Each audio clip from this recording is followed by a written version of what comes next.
Susan Cingari here from Love MMA and Bare Knuckle News, and each week on my YouTube channel, I bring you a unique story from the world of combat sports. So what are you waiting for? Go ahead and subscribe.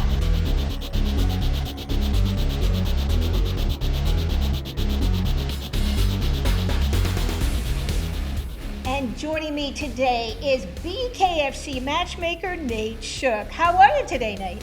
I'm doing great. Thanks for having me back. So, Nate, you recently had fighter tryouts in Kansas City. How did that go? It was actually really amazing. The tryouts had about 3 weeks of advertising behind them. Because of coronavirus, we weren't anticipating getting a lot of people. We had 212 people, I believe it was, respond. 61 of them I personally spoke to via phone or social media. 26 showed up at the tryouts. And at the end of the night, Sean Wheelock looked over at me and said, "Hey, we're missing some people." So we counted them, and there was only 18 left. So throughout the tryouts, 8 people actually left for one reason or another. What type of skill set are you looking for when it comes to looking at fighters? It's really a mixture. There's a lot of people out there that can fight, let's say, but getting punched with a bare fist, we don't know how they're going to react until we see it.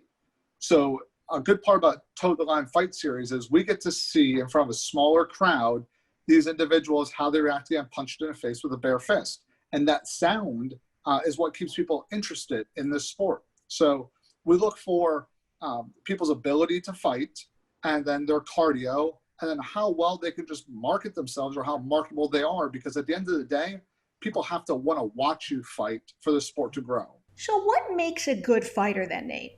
There's a lot of different things. There's different strategies out there to fighting, but we like fighters that do the basics. They're punctual when it comes to contract signing. They make weight. Those little things don't seem that important, but it gets cumbersome when you get to fight and the fighter's off weight by a pound or two, or they're running late all the time, or they're just hard to deal with. So I think it's important for the fighters to realize that they need to commit to their contract and then follow through with their obligations. And when it comes time to fight, go out there and fight. I don't care if people win, lose, or draw. I will have them back if they go out there and they fight hard.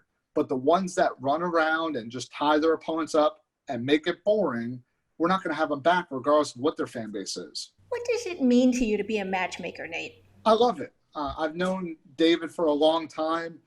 We've done shows together. Like I said, I've known him since 2008, but we've been doing shows together since 2011. We were both promoters within the same geographical area. We both had an interest in a certain venue. We sat down, instead of fighting over it, we combined our companies together and we worked together. He took the lead role as promoter. I became matchmaker. And from then, I was hooked. And what a lot of people don't realize is that's how I met my wife. So she was a fighter. I was matchmaking fights. We needed a female for a card. She was looking for a fight. And we made it happen. And if I wasn't in that matchmaker role, I would have never got to potentially meet my wife. So matchmaking has been a blessing for me. What a great story. And but I have to say, shout out to Katie Shook, because she does an amazing job. And behind every great man is a great woman. So share with our viewers what she does, because she's an integral part of the team there for BKFC. So show by show, it really varies because she fills in everywhere where we're missing. But if it's from booking hotels or airfare or dealing with contracts, she does it all. And then at the event, she's dealing with the hotels, negotiating rates, travel schedules for shuttle drivers. And then in back, it gets hectic back there. You've been in the back there when we're trying to round up fighters to get them out, and there's a lot of attitude going on. So we're back there running around, getting fighters, getting them staged, getting them to interviews, make sure the doctor sees them. And she's a huge part for all that. So, I'm lucky to have someone who loves the fight game as much as I do. We're both lucky, and BKFC is lucky to have you both. Nate, I feel like you have a code of ethics when it comes to picking a fighter. Yeah, I mean, we look over all these fighters. I get between 60 and 80 applications a day online, and you can only learn so much about a fighter by reading their little bio or watching video. So a lot of the fighters that reach out, if I hop on social media and I add them, and there's just things about them that we don't think represent the company well, I'll take it to David and say, hey, here's some guys that have some potential, but here's some, pros and cons about them. And a lot of times we reach out and we'll either discuss it with them or we won't sign them.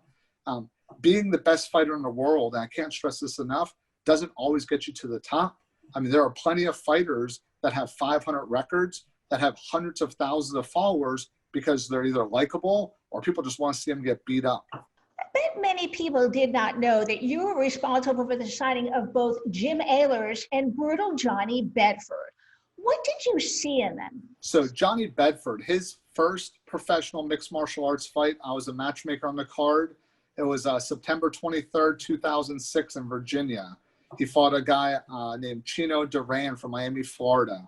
And when I saw Johnny first fight, he was managed by a buddy of mine. And I knew that Johnny was just this tough, gritty fighter that had no fear, would stand in front of anyone his weight and really, put it all on the line. So when bare knuckle was a thing, he was one of the first calls I've made. I think it was the second phone call I made to fighters. Same thing with Jim. I hopped on social media. I didn't know Jim at all, but I knew from watching him fight that he had an attitude and a mentality about him that I thought would go very well. I mean, Jim and Johnny are both, they speak very well. They fight. They always bring the action, and they're not afraid to hype the fight and get behind it. I mean, they're both undefeated, so they're very good at what they do. Yeah, they are definitely fan favorites for sure. Speaking of signings, tell us how people can get involved in BKFC because you're looking for new fighters. Absolutely. Right now we have over 250 fighters signed to BKFC. What's going to happen come 2021 is the monthly tryouts that we're going to have our next one in October in Arizona, and the Toe the Line Fight Series events are going to be the majority of fighters' path, if you will, to BKFC. There's going to be some fighters that we know we want, and we're going to go out there and find them, but it's not going to be, imagine going through 60 or 80 applications every day, videos and records and looking it up. We're getting to a point where it doesn't tell the full story. So these fighters are going to have to come to a tryout and show us what they can do, or fight on a local or regional show and actually show us their fighting ability. What about weight classes? Any specific weight classes that you're looking for? It changes every couple months. We get influx, but what's unique about BKFC and now with Toe the Line Fight Series mimicking the larger organization is that we do the weight classes every 10 pounds on the 5. So for males, we have 135, 145, 155, which are standard in MMA. But then we have 165, 175, which is unique because MMA goes 155 to 170. But by having these 10-pound gaps, it allows us not to have to worry about doing catch weights because fighters can find a weight class close to them, and also gives us a chance to do some really unique matches because a guy at 155 may not want to go to 175, but he'll fight at 165, and that larger guy may be able to come down. And a perfect example of this is Joe Elmore. Joe Elmore is, undefeated right now at a 165, and we have some 155ers that want to come up and fight him because it's only 10 pounds. It's not a huge jump for them. What about women? Are you looking for women as well? Absolutely. Like I said, we signed Paige Van Zant, which is the largest free agent on the market right now. She was the biggest name. She has over 4 million followers on social media combined. So that's going to help us grow our 125-pound female division. With that, we're going to need future opponents for her and then for the other fighters on the roster at that class. So we've been in talks with around 14 females at 125 pounds, but we're going to have to actually send crews out there and see them or get them on the smaller shows as well. Nate Shook, such an honor to interview you, such respect for the organization, you, the team, your wife, Katie. Thank you so much. Is there anything else you want to add today, Nate? No, just check in to bktvApp.com. And again, thank you to our two main sponsors, Tiger Life and Fusion CBD products. Thanks to matchmaker Nate Shook for taking the time to speak with us today.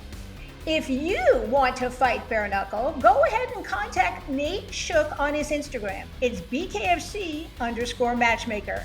Thanks for watching. If you liked the video, go ahead and smash the subscribe button right below here. I'd really appreciate it. For Must Love MMA and Bare Knuckle News, I'm Susan Cingari. Remember, no one beats us to the punch.